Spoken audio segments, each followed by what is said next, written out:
بحیثیت مسلمان اللہ تعالیٰ نے اپنے محبوب صلی اللہ علیہ وآلہ وبارک وسلم کے ذریعے سے ہمیں اس زبان کی حفاظت کا بڑا خاص اہتمام کرنے کا حکم ارشاد فرمایا۔ ہم نے کئی بار وہ روایت پڑھی ہے کہ رسول اللہ صلی اللہ علیہ وسلم نے ارشاد فرمایا کہ یہ جو گوشت کا ٹکڑا ہے، زبان جو ہے، یہ اوندھے منہ انسان کو جہنم میں گرانے کا سبب اور ذریعہ بنے گی اگر اس کی حفاظت نہ کی۔ ایک مختصر سا جملہ، مختصر سی روایت، لیکن اپنے اندر ایک بہت بڑا سامان سبق کا لیے ہوئے۔ حضرت سیدنا عبداللہ ابن عمر رضی اللہ تعالیٰ عنہما بیان کرتے ہیں کہ رسول اللہ صلی اللہ علیہ وسلم نے ارشاد فرمایا، اذا جمع اللہ الاولین والآخرین یوم القیامہ رفع لکل غادر لواء فقیل هذه غدرۃ فلان ابن فلان۔ رسول اللہ صلی اللہ علیہ وسلم نے فرمایا کہ جب قیامت کے دن اولین و آخرین کو جمع کیا جائے گا تو ہر دھوکے باز کے لیے ایک جھنڈا بطور نشان بلند کیا جائے گا اور کہا جائے گا کہ یہ فلاں بن فلاں کا دھوکہ ہے۔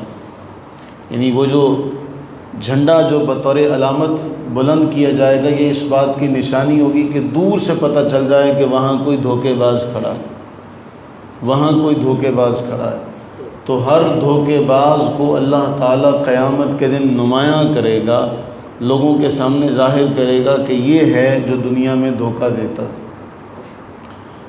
اب ہم نے وہ روایت پڑھی نا، اللہ کے نبی علیہ السلام نے فرمایا کہ من غشنا فلیس منا، کہ جو دھوکہ کا کام کرے، جو دھوکہ دہی کرے وہ ہم میں سے نہیں ہے۔ اور قیامت کے دن کیا ہوگا؟ جو عہد کو توڑنے والا ہے، وعدے کو توڑنے والا ہے، قرآن کریم میں فرمایا گیا نا وَأَوْفُوا بِالْعَهْدِ إِنَّ الْعَهْدَ كَانَ مَسْئُولًا، اپنے وعدوں کو پورا کیا کرو، اپنے عہد کو پورا کیا کرو کہ اس لیے عہد کے بارے میں تم سے سوال کیا جائے گا۔ اب حدیث پاک میں کیا کہا گیا کہ جب سب کو جمع کیا جائے گا، سب کو جمع کیے جانے کے موقع پر ہر دھوکے باز کے لیے ایک ایک جھنڈا ہوگا، وہ نشانی ہوگا اس بات کی کہ ہر ایک کو دور سے پتہ چل جائے کہ جھنڈا اونچا ہوتا۔ تو پورے میدان محشر میں اللہ تعالیٰ اس بندے کو رسوا فرمائے گا جو عہد کو توڑتا ہے۔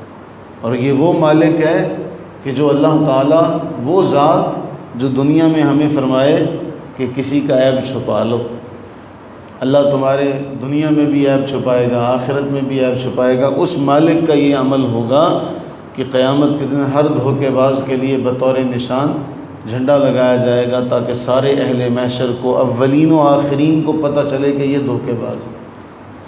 اللہ سے دعا کریں کہ باری تعالیٰ اپنی رحمت کا صدقہ ہمیں بدعہدی سے محفوظ فرمائے، ہمیں اپنی زبان کی پاسداری کرنے کی توفیق و ہمت نصیب فرمائے۔